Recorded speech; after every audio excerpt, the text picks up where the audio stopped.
Amém. Receba a paz, a misericórdia do Senhor Jesus Cristo, se está necessitado. Pai nosso que estás no céu, santificado seja o teu nome, venha o teu reino. Seja feita a tua vontade, assim na terra como no céu. E o pão nosso de cada dia nos dai hoje, e perdoai as nossas dívidas, assim como nós perdoamos aos nossos devedores. Não nos deixeis cair em tentação, mas livrai-nos do mal, porque teu é o reino, o poder e a glória para todos sempre. Amém. Essa é a oração que o Senhor Jesus Cristo nos ensinou. Se fizerem outra oração, não aceite. É o falso mentiroso que está no altar, orando outra coisa. Só tem uma oração, e essa que ensinou é aquele que pode salvar, o verdadeiro. Mas os falsos oram as orações de Satanás, que Satanás ensina. Amém? Para poder enganar, dar uma lavagem cerebral na sua cabeça, você não conhecer a Deus e conhecer o Espírito mudando. Mas nós fazemos como Cristo mandou e somos imitadores dos únicos apóstolos e profetas que realmente pregaram a verdade. Vamos dar início ao culto de verdade, a palavra da verdade, do amor e da misericórdia eterna. E outra vez entrou na sinagoga e estava ali um homem que tinha uma das mãos mirrada e estava observando se Jesus curaria no sábado para o acusarem. E disse ao homem que tinha a mão mirrada: levanta-te e vem para o meio. E perguntou-lhe Jesus: é lícito no sábado fazer bem ou fazer mal? Salvar a vida ou matar? E eles calaram-se. Jesus, olhando para eles em redor com indignação, condoendo-se da dureza do seu coração, disse ao homem: estende a tua mão. Ele a estendeu e lhe foi restituída a sua mão sã como a outra. Tendo saído os fariseus, tomaram logo conselho com os herodianos contra Jesus, procurando ver como mataria. Retirou-se Jesus com os seus discípulos para o mar e seguia uma grande multidão da Galileia e da Judeia, e de Jerusalém e da Idumeia, além do Jordão e de perto de Tiro e de Sidom, uma grande multidão que, ouvindo como grandes coisas fazia, vinha ter com ele. E ele disse aos seus discípulos que ele tivesse sempre pronto um barquinho junto dele, por causa da multidão, para que o não oprimisse, porque tinha curado a muitos de tal maneira que todos quantos tinham algum mal se arrojavam sobre Jesus para lhe tocarem, e os espíritos imundos, vendo-o, prostravam-se diante dele e clamavam, dizendo: tu és o Filho de Deus. E ele os ameaçava muito para que não o manifestasse, e subiu ao monte e chamou para si os que ele quis, e veio a ele. E nomeou 12 para que estivesse com ele e os mandasse a pregar, e para que tivesse o poder de curar, toda enfermidade e expulsar os demônios. A Simão, a quem pôs o nome de Pedro, a Tiago, filho de Zebedeu, a João, irmão de Tiago, aos quais pôs o nome de Boanerges, que significa filho do trovão, e a André, a Filipe, e a Bartolomeu, a Mateus e a Tomé, e a Tiago, filho de Alfeu, e a Tadeu, a Simão, o cananeu, e a Judas Iscariote, o que o entregou. Foram para a sua casa. Afluiu outra vez a multidão de tal maneira que nem sequer podia comer pão. Quando os seus ouviram isto, saíram para o prender, porque diziam estar fora de si, e os escribas que tinham descido de Jerusalém dizia: ele tem demônio, tem Beelzebu, e pelo príncipe dos demônios expulsa os demônios. E chamando-o a si, disse-lhe Jesus por parábola: como pode Satanás expulsar Satanás? Se um reino se dividir contra si mesmo, tal reino não pode subsistir. E se uma casa se dividir contra ela mesma, tal casa não pode subsistir. Se Satanás se levantar contra si mesmo e for dividido, não pode subsistir, antes tem fim. Ninguém pode roubar os bens de um valente entrando em sua casa, se primeiro não amarrar o valente, e então roubará a sua casa. Na verdade vos digo que todos os pecados serão perdoados aos filhos dos homens, e toda a sorte de blasfêmias com que blasfemaram. Qualquer, porém, que blasfemar contra estas palavras, nunca obterá perdão, mas será réu do eterno juízo. Porque diziam: tem espíritos imundos. Chegaram então seus irmãos e sua mãe, e estando de fora, mandaram chamar. E a multidão estava sentado ao redor dele e disseram-lhe: eis que tua mãe e teus irmãos te procuram e estão lá fora. Jesus respondendo disse: quem é minha mãe e meus irmãos? E olhando em redor para os que estavam assentados junto dele, disse: eis aqui minha mãe e meus irmãos. Porquanto qualquer que fizer a vontade de Deus, esse é meu irmão, essa é a minha irmã e a minha mãe. Amém. Outra vez começou Jesus a ensinar junto do mar, e ajuntou-se a ele grande multidão, de sorte que ele entrou e assentou-se num barco sobre o mar, e toda a multidão estava em terra junto do mar, e ensinava-lhe muitas coisas por parábola, e lhe dizia na sua doutrina: ouvi, eis que saiu o semeador a semear. Aconteceu que, semeando ele uma parte da semente, caiu junto do caminho, e vieram as aves do céu e a comeram. Outra caiu sobre pedregais, onde não havia muita terra, e nasceu logo, porque não tinha terra profunda. Mas saindo o sol, queimou-se, e porque não tinha raiz, secou-se. Outra caiu entre espinhos, e crescendo os espinhos a sufocaram, e não deu fruto.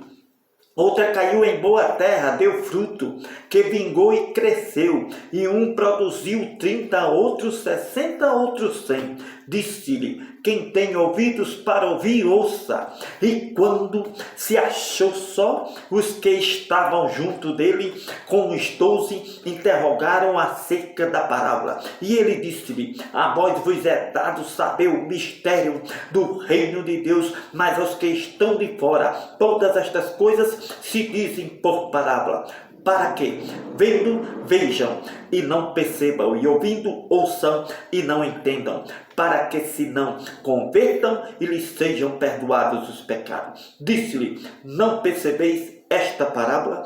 Como, pois, entendereis todas as outras? O que semeia, semeia a palavra de Deus. Aleluia.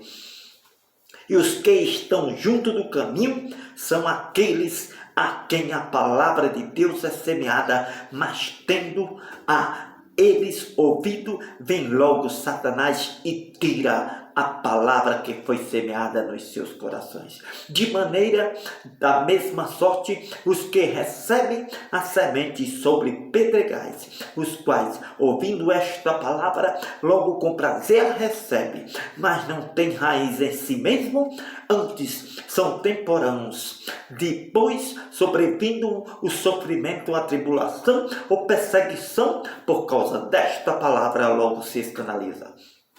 Outros são os que receberam a semente entre espinhos, os quais ouvem esta palavra, mas os cuidados deste mundo, as preocupações e os enganos das riquezas e as ambições de outras coisas, entrando, sufocam esta palavra e fica infrutífera. E os que recebem a semente em boa terra são os que ouvem estas palavras e a recebem e dão fruto, um a 30, outro a 60 e outro a 100 por um.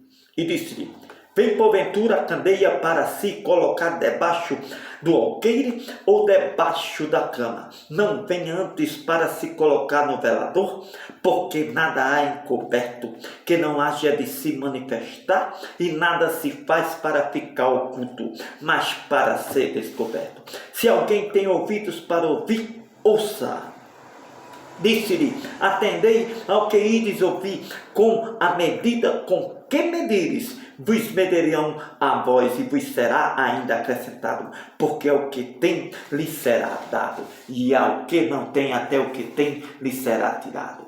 E dizia: o reino de Deus é assim, como se um homem lançasse semente à terra, e dormisse e se levantasse de noite ou de dia, e a semente brotasse, crescesse, não sabendo ele como foi isso, porque a terra por si mesma frutifica, primeiro a erva, depois a espiga, e por último o grão cheio da espiga. E quando já o fruto se mostra, lhe mete logo a foice, porque está chegada a ceifa. E dizia: a que semelharemos o reino de Deus? Ou com que parábola o representaremos? É como um grão de mostarda que, quando se semeia na terra, é a mais pequena de todas as sementes que há na terra, mas tendo sido semeado, cresce e se faz maior de todas as hortaliças e cria grandes ramos, de tal maneira que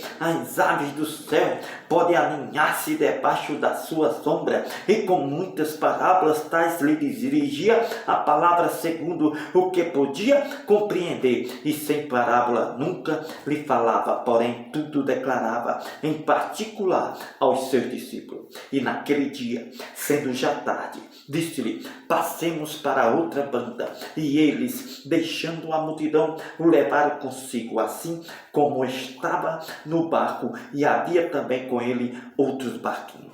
E levantou-se grande temporal de vento, subiam as ondas por cima do barco, de maneira que o barco se enchia, e ele estava na polpa dormindo sobre uma almofada, e o despertaram dizendo-lhe: mestre, não se te dá que vamos morrer? E Jesus, despertando, repreendeu o vento e disse ao mar: aquieta-te, cala-te. E o vento se aquietou e houve grande bonança. Disse-lhe: por que sois tão tímidos? Ainda não tendes fé? E sentiram um grande temor e diziam uns aos outros: mas quem é este que até o vento e o mar lhe obedecem?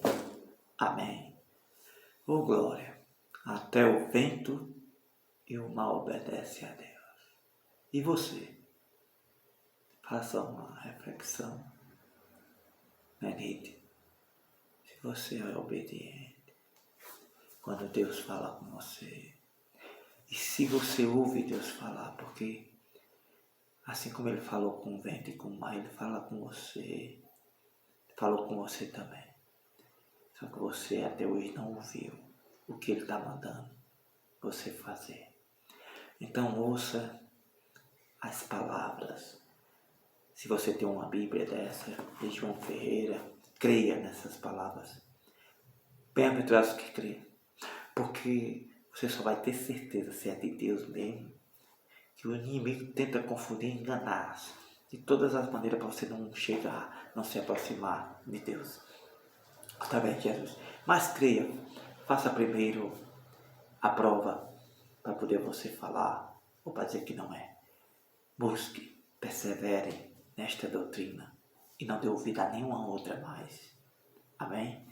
Por isso, inscreva-se, deixe seu like aí para você receber instruções e bênçãos.